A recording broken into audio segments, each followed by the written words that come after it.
مساء الفل عليكم.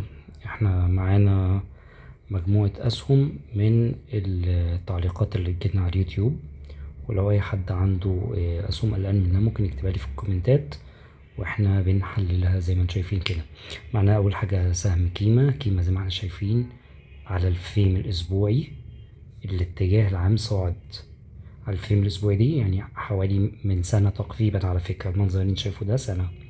طيب زي ما احنا شايفين يعني بمنتهى البساطة، عندي قمة وقاع، بعد كده القمة دي أعلى من اللي قبلها، وقاع، قمة، وقاع، القمة دي أعلى برضه، وقاع. الاحتمال الأكبر إيه؟ الاحتمال الأكبر طبعا معانا في صعود، ولكن نأكد الصعود بإن احنا ندخل على فريم أصغر شوية. حتى الآن الاتجاه العام عندي على الفريم الصغير اللي هو على المدى القريب احنا في هبوط، لكن ده شيء ما يقلقش لأن الاتجاه الأكبر صعود. فاحنا عندنا طبعا المنظر اللي احنا شايفينه ده، قاعدة الكبير يحترم، ولكن اللي هيشتري يستنى تأكيد، لكن اللي شاري في الوضع ده ما يبيعش. وعندنا المنطقة دي احنا قلنا السعر هيجي يرتد عندها قبل كده على فكرة. الخط الأبيض ده من فيديو قديم، تقدروا ترجعوا للفيديوهات القديمة وياريت تشوفوها علشان تستفيدوا من الحالات المختلفة اللي بنقابلها في التحليل. فكنا راسمين الخط الأبيض اللي عندنا ده، وقلنا إن السعر المفروض المنطقة دي يبدأ يرتد منها، وبالفعل حصل عندي شمعة خضراء قوية اهي، شمعة صعود، ولكن ده مش معناه إن الصعود ممكن يحصل مباشرة. برضه كنا حاطين هنا خط أبيض وقلنا هيحصل من عنده ارتداد، وبالفعل حصل ارتداد وحصل هبوط. فأنت تستنى خروج السعر لو ناوي تشتري بره القناة اللي احنا راسمينها دي وتبدأ تشتري. اللي عايز البرنامج بتاع التحليل ده نعمل له فيديو موجود على القناة، البرنامج اسمه تريدنج فيو، هتلاقي فيديو شرح مبسط جدا ليه موجود على القناة، تقدر ترجع له. طيب هنخش على السهم اللي بعده. خلينا نعلى الأول بالفريم زي ما احنا شايفين كده. مصر كيميكال، تعال نشوف مصر كيميكال كده. احنا كنا راسمين اهو مثلث، ده تحليل قديم برضه. كل التحليلات اللي هتلاقيها مرسومة دي قديمة، وكنا قايلين السعر المفروض ان هو لو كسر، احنا كنا قايلين كده، لو خرج بره الخط الابيض ده، خرج بشمعة كاملة، طبعا ده دليل شمعة، يعني حصل حاجة اسمها ريجكشن، يعني السعر خرج وبعد كده رجع تاني. لو خرج بشمعة كاملة نبدأ نفكر في صعود، لأن الاتجاه العام كان عندي صاعد. عشان كده أنا حتى يمكن قلت في سهم كيما لازم نستنى إشارة تأكيدية، لأن مهما كان الاتجاه العام عندي صعود أكيد بيجي عليه وقت وبيهبط. طيب الاتجاه العام عندي هيبقى إيه؟ الاتجاه العام عندي هابط، الاتجاه العام عندي هابط. مش أنا اللي بقول، بص السعر، يعني بص القناة هي اللي بتقول. احنا التحليل يا جماعة لو فهمت فكرته قد يكون بسيط، كل اللي هيقابلك مشكلة الاختلاف الحالات، وده اللي أنا عايز أعمل عشانه الكورس إن شاء الله. ربنا ييسر كده وأعمل لكم الكورس للتحليل الفني من البداية خالص عشان الناس اللي عايزة تفهم. طيب احنا عندنا هنا في قاع اهو، وقاع اهو، وقاع اهو. قد يكون السعر هيعلى الفترة الجاية، أقول ده إمتى وأكده كتحليل فني؟ لما السعر يخرج بره المنطقة دي. لو السعر خرج بره المنطقة دي يبقى أنا بتكلم على صعود، خلاص يبقى الهبوط بتاعي خلص. لكن فيما عدا ذلك أنا حتى الآن في اتجاه هابط، أنا في اتجاه هابط. طيب نشوف اللي بعده. عندنا الشمس، نفتح الفريم الكبير الأول. طيب أنا شايف السعر هنا عامل لي علم أو مثلث جميل قوي، ده هيبقى فيه صعود. بس نتأكد منين؟ نتأكد بكسر المنطقة دي على المدى البعيد قوي، لكن اللي شغال على المدى الصغير، تعالى نفتح كده الفريم الساعة. برضو عندي الاتجاه هيبقى فيه صعود الفترة الجاية، ولكن الصعود ممكن ما يكونش عالي، يكون قليل جدا. يعني المكسب ممكن السعر يخبط هنا او يرتد هنا. هتقول لي المنطقة دي ايه؟ حاول ان انت تركز على الناحية اليمين فيها الاسعار، هتلاقي عن 8.5 ولا حاجة، وممكن السعر يرجع يرتد تاني لهبوط. أأكد إمتى إن السعر خلص؟ لما يخرج لي بره المثلث ده بشمعة قوية، أو اللي أكيد أكتر منه إن السعر عندي يكسر المنطقة السعرية اللي هنا دي، اللي هي 9 وربع تقريبا أو 9 وريال. طيب هنشوف اللي بعده. نفتح الفيلم الكبير، الرواد أو الرواد. انا بالنسبه لي ده سوق عرضي، ما بحبش انا السوق العرضي ده. يعني لو دخلنا على فيلم صغير، بص الاتجاه العام عندي كان الاول صاعد اهو، اهو الحبة الصغننين دول انا هوريك على الساعة عاملين ازاي. بص كده بقاله قد ايه صاعد من يوم 16 اكتوبر لحد 15 يناير. فدي طبعا بالنسبة لي الفترة اللي كان فيها صعود. طيب وبعدين إيه اللي حصل؟ في عندي هنا قمة تانية، ادي قمة في المنطقة دي، وبنسمي المنطقة دي منطقة مقاومة. يعني مقاومة يعني السعر بيرتد من عندها بقوة وبعد كده يرجع تاني. لو جيت بصيت كان عندي اهو اتجاه صاعد، وبعد كده حصل سوق عرضي، بعد كده حصل هبوط، مشي فترة. طب المنطقة دي اسمها ايه؟ منطقة دعم، اللي هي ان السعر يبدأ يتنطط عليها اكتر من مرة. في ناس تقول لك عشان نأكد انها منطقة دعم لازم السعر يخبط فيها او يلمسها 3 مرات، وانا بقول لك ان الكلام ده مش قاعدة، ممكن يخبط اكتر من كده، وممكن يخبط لك 3 مرات ويكسر العينة بان انت السعر اتجاهه ايه. فلو ده سوق عرضي وكسر صعود اكيد هيبقى صعود، طب لو عرضي وكسر هبوط هيبقى هبوط. بالتالي انا ما بحبش السوق العرضي ده. عندي المنطقة دي تعتبر سوق عرضي صغير، ده اللي قلقني منها. ومع في عندي قوة هنا قبل كده السعر ارتد منها، ودي تاني ملامسة، فدي حاجة تقلق شوية، وخصوصا ان حصل عندي اتجاه صعود وبدأ ان هو ينتهي هنا بشوية ملامسات صغيرين في سوق عرضي صغير عندي. خلينا نوضح كده للناس شوية سوق عرضي هنا. حصل ملامسات صغير شوية، بس حصل ملامسات كتير وحصل هبوط قوي، وبعد كده السعر صعد وبدأ في رحلة هبوط. فده شيء يقلقني شوية ان ممكن يحصل على المدى العام هبوط او احنا بنسميه ريتريسمنت او اعادة تصحيح او اعادة اختبار، انه ينزل السعر شوية لحد المنطقة القوية اللي عندي دي، او مش شرط يوصل لها، ممكن ينزل حبة وبعد كده يبدأ يصعد. فالمنطقة دي كلها بالكامل عندي تعتبر عرضية، والمنطقة الصغيرة دي عرضية اللي عندي هنا، فده شيء مقلق شوية. فأنا ما بحبش الأسواق العرضية اللي بالمنظر ده عشان كده. طيب هنخش على اللي بعده.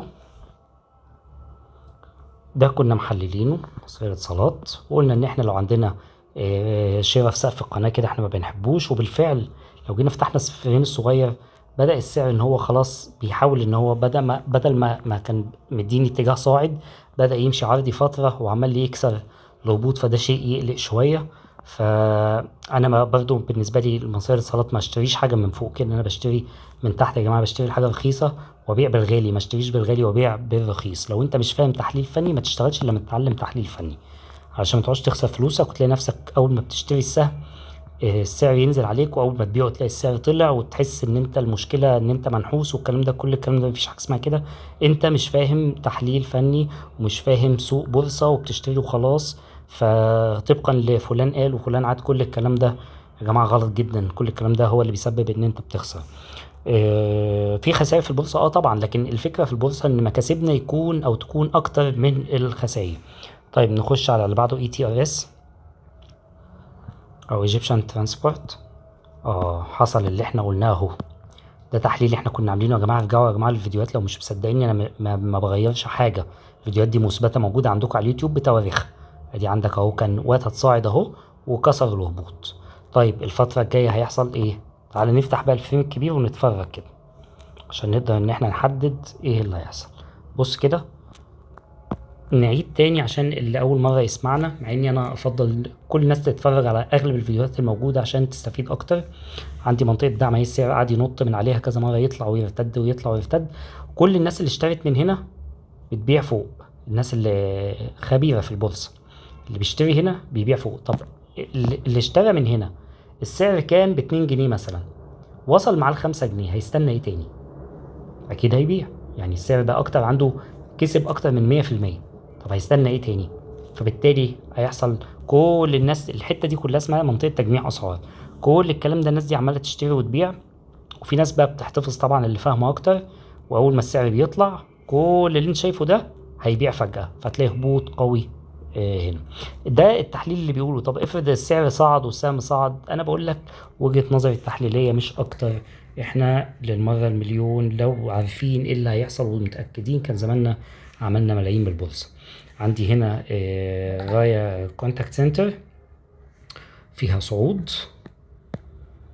ولكن انا ما حبيتش الصعود ده لان السعر بدأ يعمل حاجة اتكلمنا عليها في فيديوهات كتير قوي، انه بيلف. السعر بدأ يلف.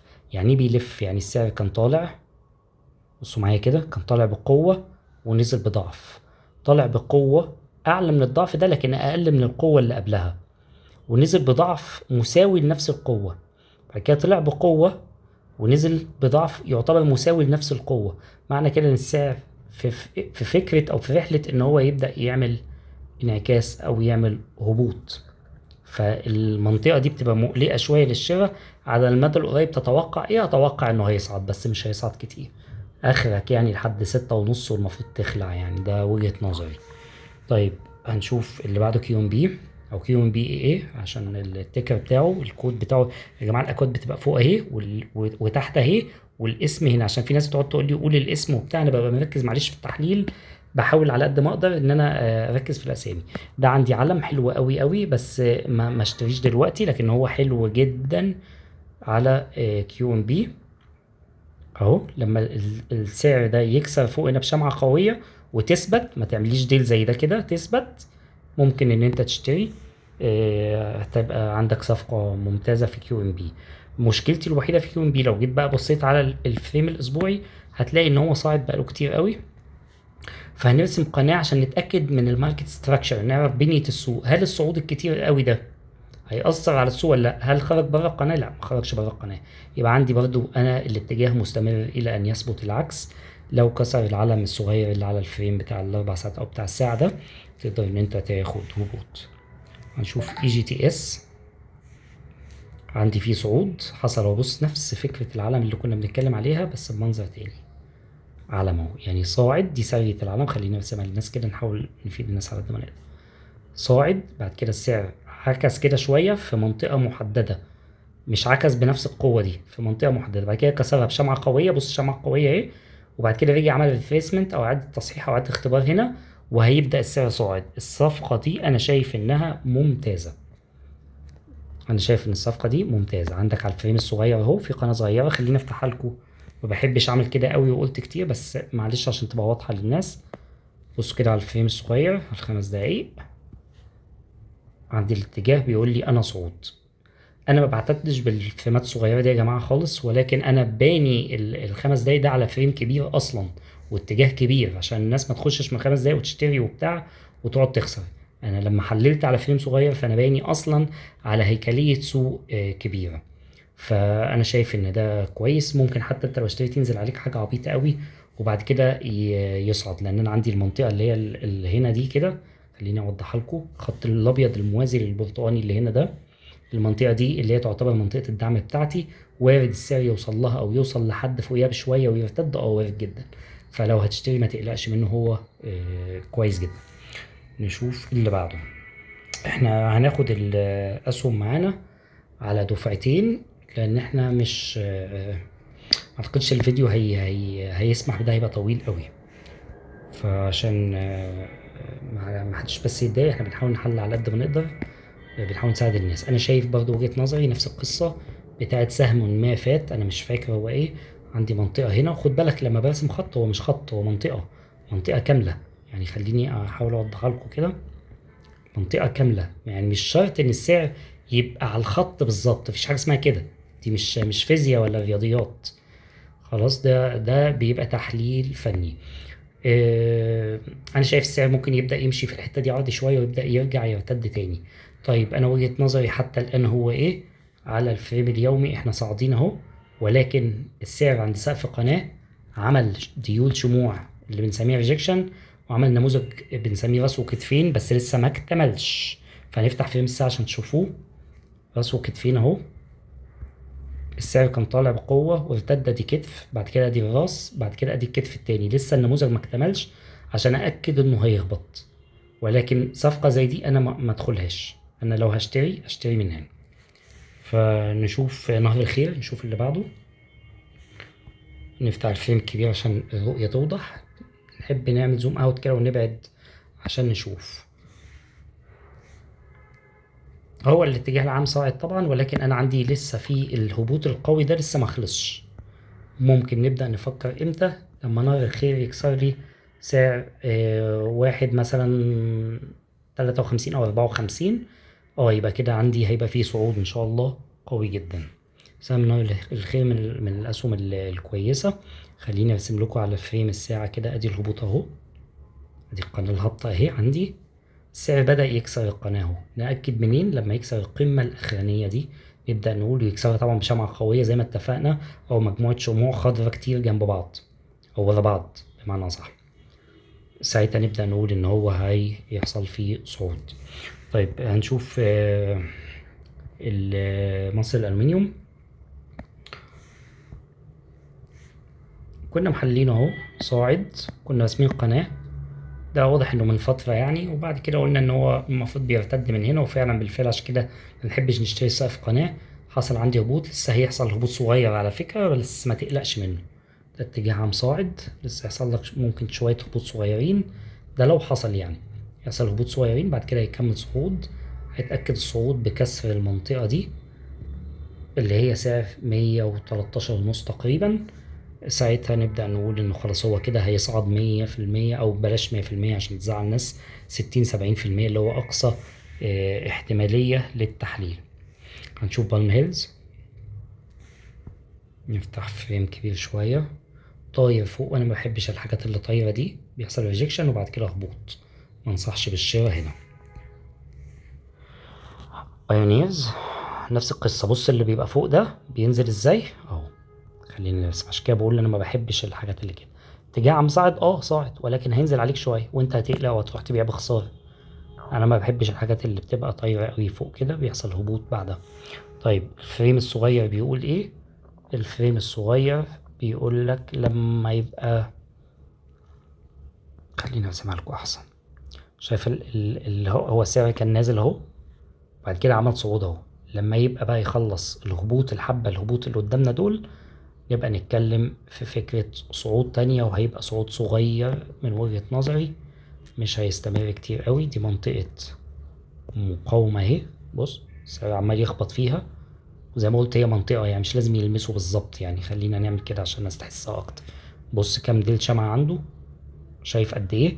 فالسعر طلع وبعد كده بينزل بقوة من عندها.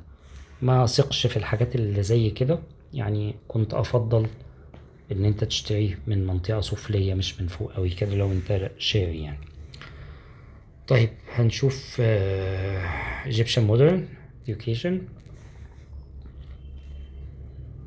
كنا محللينه برضه واضح اهو. بدأ السعر يخرج بره القناة. نفتح اليومي معلش. يعني عامل يعتبر هو علم اهو، بس لسه لازم يكسر لي عشان نقول ان هو خلاص خلص صعود. لازم يكسر لي او يعدي لي سعر 42 مثلا او 41. المنطقة اللي انا بشاور عليها دي لازم يكسر القمة دي وبقوة عشان نقول ان هو يعني في امل يطلع. الاكيد ان هو لو كسر يبقى خلاص انا اطمن وانا شاري. لو كسر معاك 44 اطمن وانت شاري لو انت هتشتري ده، لان المنطقة دي اقوى من شوية الديول الصغيرة دي. انا لو هتشتري امتى؟ اشتري لما يخلص لي 44 ويعديها، ابدا افكر في الشراء. لان الهبوط ده بقى له حبة حلوين، فاعتقد ان هو مش هيطول اكتر من كده يعني. طيب هنشوف كابو عرضي، وانا ما احبش الاسواق العرضية دي. ممكن السعر يطلع وممكن يهبط، مش مضمون بالنسبة لي. الاحتمال الأكبر إيه؟ الاتجاه مستمر إلى أن يثبت العكس، عشان مبقاش وجعتلك بطنك على الفاضي. طول ما الاتجاه عندي صاعد لسه مفيش تأكيد إنه هبط، الاحتمالية الأكبر للصعود. الدلتا للسكر. شوف بقى لما السعر لمس دي، ده احنا كنا رسمنا من كام يوم يعني. بص ما السعر لمس دي من يومين، الشمعة الواحدة بيوم حصل الصعود ازاي. فده اتجاه ان شاء الله صاعد باذن الله. ممكن ينزل عليك شويه ما تقلقش منه، لكن هيصعد. هو كويس جدا لو انت شاري، خليك حلو جدا. طيب هنشوف اعمار. برضو طاير فوق، انا ما بحبش الحاجات اللي طايره دي. بص انا كنا محللين اهو، بس ده من فتره طويله، واضح انه من فتره طويله قوي. هيبان اكتر على الفيلم الصغير عشان الناس تشوف معلش. بص هو التحليل اهو، الخط الاحمر ده. شايفين التحليل؟ قلنا السعر بيبدأ في الحالة دي بيلف، خالف التوقعات شوية وطلع لفوق، لكن برضه نزل. فعمل لي حاجة اللي لسه قايلين عليها. عمل لي إجمالا إيه؟ نموذج أدي كتف وأدي راس وأدي كتف. لو النموذج ده كسر المنطقة دي اقلق. اللي بعده عامر، حللنا عامر قريب اعتقد في فيديو او فيديوهين من اللي فاتوا، بس نبص عليه تاني. عامل لي علم كويس حتى الان. ادي اتجاه عام صاعد، السعر اللي بيقول مش انا، ولكن خلينا نخش على الفريم الصغير عشان نشوف اكتر. بص كده، معلش هو ده انا هبص على الكبير الاول بس اوريكم حاجه. بص كده، انا كان في عندي هبوط قاعين متساويين، يعني دي منطقه دعم. بعد كده هنا عندي السعر طار من هنا، هيحصل هبوط صغير اللي هو اعاده الاختبار اللي بنقول عليها. طب خلينا نرسم عشان نتاكد من الكلام. ادي المنطقه اهي، وادي المنطقه التانية بتاعت العنق بتاع النموذج اللي هو ده. شايفين النموذج ده؟ معلش انا متاسف. شايفين النموذج ده كده عامل دبليو اهو. بعد كده السعر ما طلعش قوي كده وخلاص وكمل، لا هو طلع فوق. بعد كده عمل لي شمعة ريجكشن، اللي هي دي للشمعة اللي بيحصل بعديها هبوط. هتبان امتى؟ تبان على الفريم الصغير. دي هتبان علم على الفريم الصغير اهي. ادي الهبوط الصغير اللي حاصل لي ده اهو. السعر طلع ورجع. بص عمل لك دي الشمعة فين. ده التحليل الفني يا جماعة. بص الديل فين؟ تقريبا عند المنطقة دي. السعر طلع ورجع عمل ريتريسمنت، بعد كده طلع. تتوقع ايه؟ صعود طبعا، وخصوصا لو كسر العلم بتاعي ده. طيب SVCE طاير، بس عندي فيه برضو علم جيد جدا. خلينا نمثله كده. ادي بنية السوق بتاعتي. بنرسم بقى القنوات على اساس ايه والكلام ده اللي ان شاء الله ممكن نبقى نتكلم فيه في الكورس. ادي بنية السوق بتاعتي على المدى القصير، وادي على المدى البعيد. دي بنية السوق بتاعتي. السعر خبط فوق ونزل صحح، خبط فوق ونزل صحح. عشان كده محبش حاجة بتبقى طايرة. وارد جدا يكسر لي الاتجاه الصاعد ده ويكمل هبوط، ولذلك دايما ابص على الفريم الاكبر او الكبير. لو بصيت على الصغير بس هتلاقي ان هو صاعد وهتشتري وانت مبسوط، هتلاقيه نزل عليك. طيب ولو نزل شوية اقلق منه؟ لا، هو اتجاه عام صاعد ما قلناش حاجة. بس انا افضل اشتري بسعر، واي حد فينا كده على فكرة فكر بالموضوع بالمنطق. انا افضل اشتري بسعر 2 جنيه و70 قرش احسن ما اشتري بسعر 3 جنيه ونص وينزل ل 2 جنيه و70 قرش وبعد كده يطلع لي فوق لحد 5 جنيه. طب اعمل كده في نفسي ليه؟ انا استنى ما يوصل 2 جنيه و70 قرش مثلا واشتري ولا حاجه. خلاص، هو انت عندك هنا مش هيوصل 72، هو هنا عندك ممكن يوصل له 92 او 82. يعني خلاص حته 72 دي عدت. بس فانا عشان كده ما بحبش الحاجات اللي طايره. طاقه، واضح ان احنا كنا محللين وفي رسم اهو. بصوا كده اهو، ادي طاقه اتجاه عام صاعد. نفتح فريم صغير شويه عشان الدنيا توضح.